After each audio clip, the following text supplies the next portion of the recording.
بسم الله الرحمن الرحيم.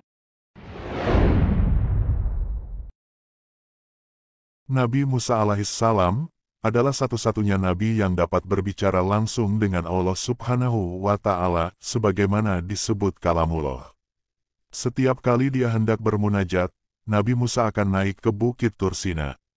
Di atas bukit itulah dia akan berbicara dengan Allah. Nabi Musa sering bertanya dan Allah akan menjawab pada waktu itu juga.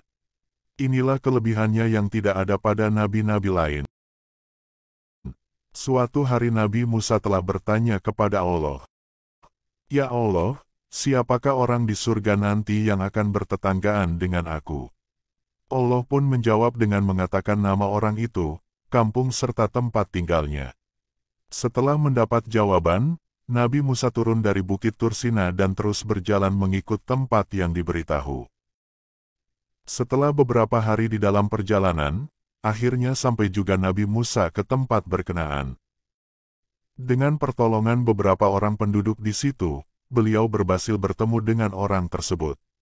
Setelah memberi salam, beliau dipersilakan masuk dan duduk di ruang tamu. Tuan rumah itu tidak langsung melayani Nabi Musa. Dia masuk ke dalam kamar dan melakukan sesuatu di dalam. Sebentar kemudian, dia keluar sambil membawa seekor babi betina yang besar. Babi itu didukungnya dengan cermat. Nabi Musa terkejut melihatnya. "Apa hal ini?" kata Nabi Musa berbisik dalam hatinya penuh keheranan. Babi itu dibersihkan dan dimandikan dengan baik. Setelah itu babi itu dilap sampai kering serta dipeluk cium kemudian dihantar kembali ke dalam kamar. Tidak lama kemudian, dia keluar sekali lagi dengan membawa pula seekor babi jantan yang lebih besar. Babi itu juga dimandikan dan dibersihkan. Kemudian dilap hingga kering dan dipeluk serta cium dengan penuh kasih sayang. Babi itu kemudiannya dihantar kembali ke kamar. Setelah selesai bekerja barulah dia melayani Nabi Musa. "Wahai saudara, apa agama kamu?" tanya Nabi Musa. "Aku agama Tauhid," jawab pemuda itu yang ternyata beragama Islam. "Mengapa kamu memelihara babi?" "Kita tidak boleh berbuat begitu," kata Nabi Musa. "Wahai Tuan hamba, sebenarnya kedua babi itu adalah ibu bapa kandungku," kata pemuda itu. "Oleh karena mereka telah melakukan dosa yang besar, Allah telah menukarkan rupa mereka menjadi babi yang jelek rupanya. Soal dosa mereka dengan Allah itu soal lain. Itu urusannya dengan Allah. Aku sebagai anaknya tetap melaksanakan kewajibanku sebagai anak. Hari-hari aku berbakti kepada kedua ibu bapakku, seperti mana yang Tuan hamba lihat tadi. Walaupun rupa mereka sudah menjadi babi, aku tetap melaksanakan tugasku," sambung pemuda tadi. "Setiap hari aku berdoa kepada Allah agar mereka diampunkan. Aku bermohon supaya Allah menukarkan wajah mereka menjadi manusia yang sebenarnya, tetapi Allah masih belum memakbulkan lagi," tambah pemuda itu lagi.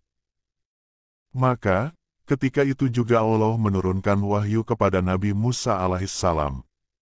"Wahai Musa, inilah orang yang akan berjiran dengan kamu di surga nanti, hasil baktinya yang sangat tinggi kepada kedua ibu bapanya yang sudah buruk dengan rupa babi pun dia berbakti juga. Oleh karena itu, kami naikkan makomnya sebagai anak soleh di sisiku." Allah juga berfirman lagi yang bermaksud, oleh karena dia telah berada di makom anak yang soleh di sisi kami, maka kami angkat doanya. Tempat kedua ibu bapanya yang aku sediakan di dalam neraka telah aku pindahkan ke dalam surga. Itulah berkat anak yang soleh. Doa anak yang soleh dapat menebus dosa ibu bapa yang akan masuk ke dalam neraka pindah ke surga. Ini juga hendaklah dengan syarat dia berbakti kepada ibu bapanya, walaupun hingga ke peringkat rupa ayah dan ibunya seperti babi. Mudah-mudahan ibu bapak kita mendapat tempat yang baik di akhirat kelak. Walau bagaimanapun buruk sekali perangai kedua ibu bapak kita, itu bukan urusan kita. Urusan kita ialah menjaga mereka dengan penuh kasih sayang sebagaimana mereka menjaga kita sewaktu kecil hingga dewasa.